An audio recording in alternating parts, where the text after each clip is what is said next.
get started. Okay. Hi, everyone. I'm Amanda Dorman, and my group and I are going to talk about the Larwin research replication that we did. The first study that I'm going to talk about is the one that we based our research project on. It was a single subject research study conducted by Larwin and Larwin. The researchers suggested that making media usage contingent on physical activity is an effective way to increase physical activity. The subject of their study was a 14-year-old female who was unhappy with her physical appearance and complained of boredom. She was referred by her counselor to the researchers, who then trained her parents on how to implement their intervention.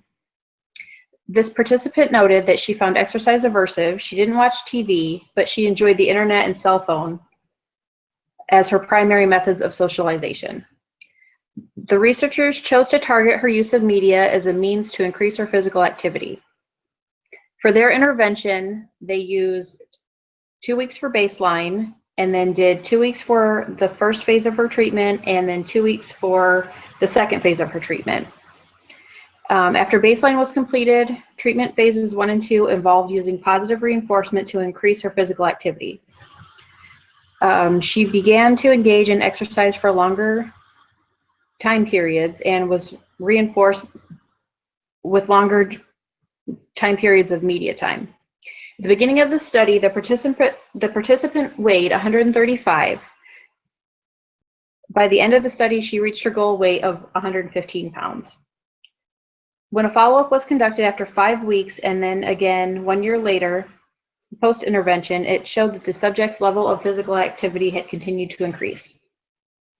Another study that we looked at was a study by Lees and Digdon. They examined the initiation and maintenance of exercise behaviors in terms of learning theory. Their research question hypothesized that learning theory could be responsible for the acquisition and maintenance of exercise behaviors. The research was concerned with identifying what variables influence some individuals to continue or stop an exercise program. The researchers suggested that an operant explanation for exercise behaviors must be found by identifying reinforcers that exercisers could access. They suggested such things as social verbal praise given on a continuous schedule of reinforcement for new exercisers. A continuous schedule of reinforcement could be faded off into a variable schedule of reinforcement over time. While the researchers weren't able to test their hypothesis in their paper, they offered suggestions for evaluating this theory, such as studying different types of exercise in different environments and different types of reinforcers. Another study that we looked at was by Williams et al. From 2013. They conducted a systematic review of the use of social media interventions to influence diet and exercise behaviors. The studies included in this review were randomized controlled trials. All studies included in the review were interventions that were concerning healthy diet and exercise behaviors intended for use in the general population. So in order to qualify for this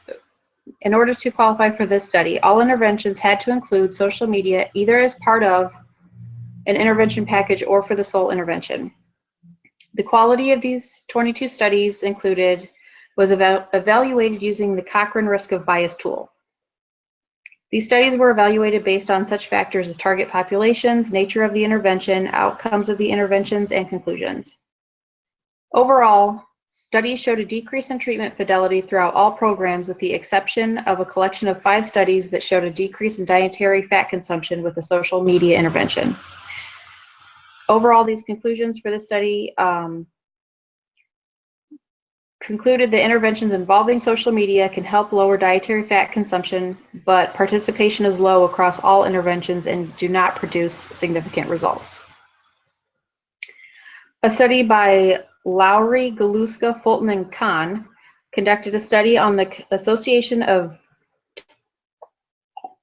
television watching with being overweight, sedentary, and eating too few fruits and vegetables among high school students in the United States. This study was conducted by reviewing data from the 1999 National School-Based Youth Risk Behavior Surveillance System on health risk behavior among adolescents. The sample that they used represented all students in the United States in grades 9 through 12 and was taken from the data and analyzed to figure health-based risk factors by race, ethnicity, and gender. It was determined that cultural factors influence the health and fitness of adolescents. Across all students, television viewing exceeded 2 hours per day on school days for 43% of participants. In addition, watching more than 2 hours of television per day was associated with being overweight, sedentary, and eating less fruits and vegetables for white females. Similar findings were found for white males. Watching more than 2 hours of television per day was associated with being overweight for Hispanic females, while no associations were found among Black females. Among Hispanic and Black males, no associations were found amongst watching television and being overweight or sedentary. On the contrary, Black males were found to be more active when they watched more TV. These findings will help bring cultural considerations into the forefront when creating interventions for healthy living for adolescents. The last research study that we looked at was by Marshall et al. They found a significant relationship between watching television and the amount of body fat found in children and adolescents. This study was a meta-analysis of 52 published studies that contained at least one empirical association between TV viewing and video gaming and physical activity versus body fat in children and adolescents. The results of this study concluded that while there is a significant relationship between watching TV and the amount of body fat that children and adolescents have, it was too small to be significant in a clinical setting. However, they did note confounds in their study, such as consumption of calorie-dense foods. The researchers noted that it is not clear whether a reduction in time spent watching TV and playing video games would reduce the amount of body fat in children and adolescents. The total amount of time spent remaining sedentary will reduce calorie expenditure. So the next section that we're going to talk about is our methods section, and so I'm going to hand it over to Crystal. Hi, my name is Crystal Thielen, and as Amanda said, I will be discussing the methods section. For the participants, for the replication of the present study by Larwin and Larwin, the participants were 5 assenting females between the ages of 25 and 36. All participants were enrolled in an online master's level course involving advanced applied behavior analysis at Ball State. These individuals lived in various locations across the United States and were all employed in part or full-time positions related to the field of ABA during the study. The participants self-reported that on a daily basis, they engaged in a relatively low level of physical activity in the form of walking. Each participant reported a desire to increase their daily level of physical activity along with decreasing their media usage. All the participants indicated that Facebook, Google Hangouts, and texting were the primary forms of media usage that consumed most of their time. All participants agreed to self-report their daily data regarding physical activity, media usage, and body mass index every 3 days, and they all assented to following through with the designated intervention. These participants also recruited a coach to ensure that the treatment was correctly implemented. These coaches were either family members, significant others, or friends who were able to consistently participate and monitor the participants' progress. For the settings, the 5 participants completed the study across the U.S. These locations included Illinois, Wisconsin, California, and Indiana. Physical activity most often occurred either outside of the participants' neighborhoods or at a nearby gym on a treadmill. Duration data for media usage were collected wherever media usage occurred. The materials in the study that were used, there were several materials available for completion of this study. Participants tracked their daily progress in a journal to ensure accurate recording of the data. Additionally, participants used smartphones with distance and duration tracking capabilities. All participants owned a qualifying phone prior to the study. And participants also downloaded the Map My Walk app to record the length and duration of their walks and used these data to calculate speed by using the formula speed equals distance over time. The application rescue time was also downloaded to track the duration of daily media usage. In order to calculate body mass composition, the participants also needed a tape measure and a scale.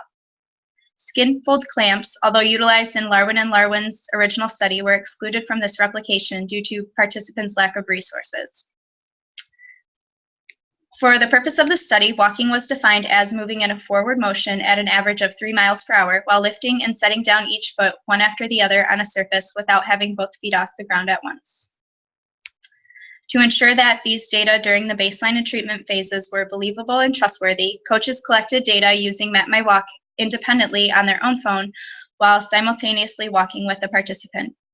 This occurred twice during each phase of baseline, phase 1, and phase 2.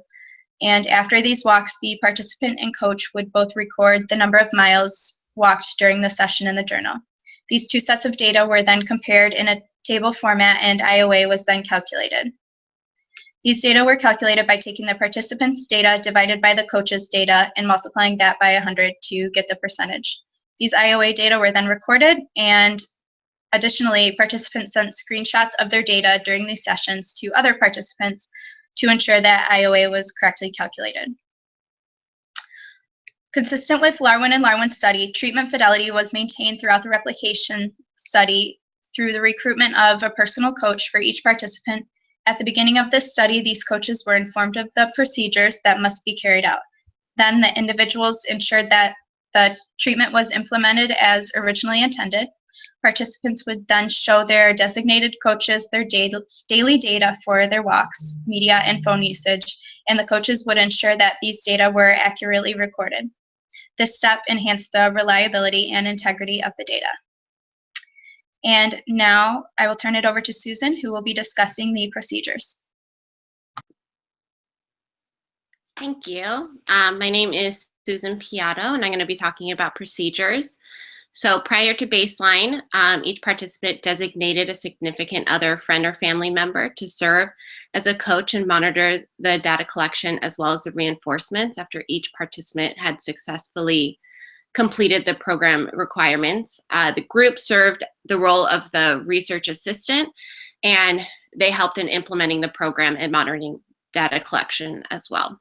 So during baseline lasted for 1 week, and the participants recorded their walking activity, daily internet usage in minutes, daily phone usage in minutes, as well as body mass composition measurements every 3 days. So the target behavior was walking, and that was recorded in frequency, speed, and distance. Frequency was recorded by how many sessions per week the participant engaged in walking, and distance was recorded by how many miles were traveled. Speed was then recorded distance over time. So before engaging in the walking activity, participants would stretch and hold each position for about 15 to 30 seconds, and then the participants would walk as long as they were interested or able to walk for that session and record the results, which was then verified by the participants communicated with the group every week.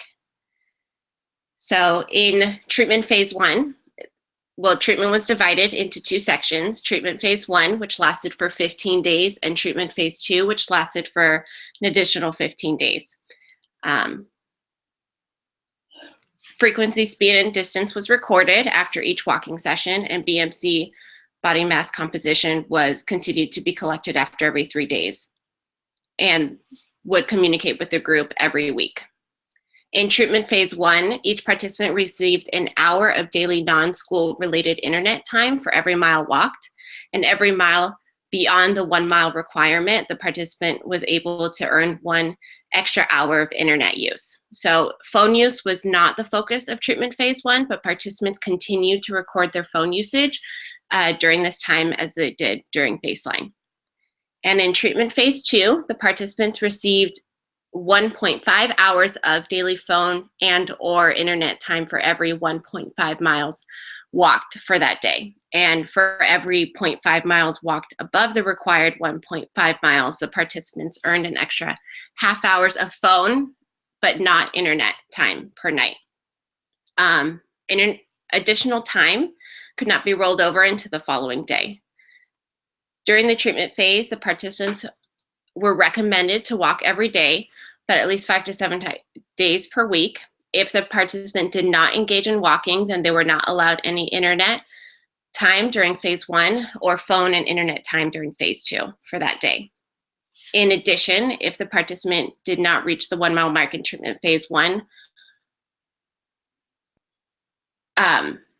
treatment phase 1 or the 1.5 mile in treatment phase 2, they did not receive internet usage or phone usage for that day. So the goal of this behavior change project was that the participants would be walking 1.5 miles per day for at least 5 days per week. So now I'm going to turn it over to Sammy to talk about the results. Hi, I'm Sammy Gates, and I'll be discussing the results section. So data was taken on number of miles walked, of speed of walking, and the BMC during baseline, treatment phase 1, and treatment phase 2.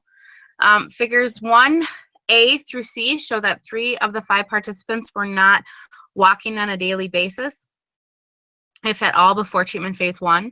Figure 1D shows that the 4th participant walked an average of 0.44 miles a day, while figure 1E shows that the 5th participant walked an average of 1.9 miles a day before treatment phase 1. During phase 1 of the treatment design, each participant increased their daily walking. Participants B, C, D, and E walked every day during the 15-day period, while participant A walked sporadically 8 days of the 15-day period. Participant A averaged 0.79 miles a day. Participant B averaged 2 miles of walking per day. Participant C averaged 1.96 miles of walking per day. Participant D averaged 1.9 miles of walking per day. And participant E averaged 2.64 miles of walking per day. Throughout the course of phase 1, participant C and E's behavior achieved stability. Participant C walked 2 miles 12 of the 15 days, with 1 day above criterion. Of the 12 days, 8 were consecutive towards the end of phase 1. Participant E walked 2.5 miles on 15 of the 15 days. During phase 2, participants B, C, D, and E walked every day during the 15-day period. Only participant E walked every day and steadily increased the distance walked. Participant A walked 11 of the 15 days with an average of 0.56 miles per day. Walking 15 of the 15-day period, participant B walked an average of 1.74 miles per day. Participant C walked an average of 2.36 miles per day. Participant D walked an average of 1.8 miles per day, and participant E walked an average of 3.15 miles per day. While the averages exceeded the goal of walking 1.5 miles per day, only participants C and E exceeded the goal of walking 1.5 miles per day consecutively. All of this indicates an increase in exercise behavior from baseline. The speed of each participant was recorded. However, it was not a contingency of walking. Data on speed, time, and distance was recorded by each of the participants to help monitor and keep record of the walking behavior. None of the participants displayed a steady increase in walking speed throughout phase 1. The total participant speed ranged from 1.27 miles per hour to 4.8 miles per hour and was mostly irregular. Figures 2A through E reveal each participant's range. While the speed of each participant never stabilized, participant E had the smallest difference in range of speed with 0.3 miles per hour difference. Participant A had the largest difference in range of speed with difference of 3.27 miles per hour. With the exception of participant E, the average speeds in phase 2 actually decreased from phase 1, an average of 0.32 miles per hour. Figures 2A through E presents data on the speed of the participants walked during the baseline phase, treatment phase 1, and treatment phase 2. Figures 3A through E display data on the BMC measurements taken during baseline, phase 1, and phase 2. Participants B and E underwent a gradual decrease in BMC measurements over the total of 37-day period without facing an increase at some point through that time. Participant B experienced a total BMC decrease of 0.8 kilograms over meter squared, and participant E experienced a total BMC decrease of 1.8 kilograms over meter squared. Lastly, after assessing internet and phone usage of each participant, there appears to be a decrease from baseline for each participant. There were minimal changes between baseline and phase 1. However, the difference between baseline and phase 2 was more significant. Now I'm going to turn it over to Heather for the conclusion. Hi, my name is Heather Drury. I will be doing the discussion portion here. The present study attempted to incorporate the main features of the Larwin and Larwin study, in which an adolescent was required to exercise in form of walking on a treadmill in exchange for leisure time on the internet in treatment phase 1 and internet and phone use in treatment phase 2. Specifically, the present study targeted reduction of leisure internet use and phone usage in 5 female graduate students, with the primary goal of a lifestyle change with less screen time and more physical activity. For this present study, participants were required to perform physical activity in the form of a walk outside or on a treadmill. During phase 1 of this project, participants walked 1 mile to earn 1 hour of leisure time on the internet. Phone usage was tracked by the participants in phase 1, but was not contingent on the behavior of walking. In phase 2, however, participants were required to walk 1.5 miles to earn 1.5 hours of internet and or phone usage. Any additional walking in half-hour increments earned an additional half hour of internet and phone use. Prior to the study, 3 of the 5 participants were not walking on a daily basis, as stated before. Each participant increased their daily walking and decreased their leisure media usage within phase 1 of the study. Phase 2 again showed all participants increasing the daily walking while decreasing internet and phone use. It's worth noting that the biggest discrepancy between the original study and the present study was the age demographic of the participants. The original study was done with an adolescent whose media usage was under control of her guardian. The participants of the present study were all adults. We had coaches in place in order to hold the adult participants accountable and ensure accurate tracking of data, but there was no real threat of blocking of media usage by the coaches, as they were not authority figures. If it were to be repeated, it would be useful for participants to implement a way to enforce the removal of devices if the target goal was not achieved each day. This replication study was completed as part of a graduate school assignment. In order to meet the assignment deadlines, the participants chose to progress treatment phases based on duration. Phase 1 and phase 2 lasted 15 days each. This decision resulted in 2 participants progressing to phase 2 before data indicated it was proper to do so. 4 of the 5 participants achieved phase, let me rephrase that. This decision resulted in 1 of the participants progressing to phase 2 before data indicated it was proper. 4 of the 5 participants achieved the phase 2 goal of 1.5 miles while in phase 1 of the treatment. So in the instances that the target miles were not achieved, either the phase 1 goal of 1 mile had been achieved or no miles were logged that day. So this did not affect the end results. Nonetheless, if the study were to be repeated, participants would not progress to the next phase of treatment until data results indicated it was appropriate. Of the 5 participants, 2 showed a decrease in BMC measures and or weight loss. A consideration of this point is that there was no change in diet during the study. It must also be considered that, unlike the adolescent in the original study, the adult participants were not necessarily sitting on their phones and computers instead of exercising prior to treatment. Rather, the adult participants were making dinner, running errands, cleaning the house, and doing homework during this time period prior to the treatment phase. Therefore, the increase in physical activity would not have been such a significant difference as it was with the adolescent participant. The variable that was significantly affected by this current project was media usage. Every participant showed a decline in internet and phone use over the time of the study. Each participant averaged over an hour and a half internet and phone use during their baseline. It ranged from 109 to 211 minutes. During phase 1, despite phone use not being included in the contingency, every participant decreased both their phone and internet usage to a range of 45 to 113 minutes.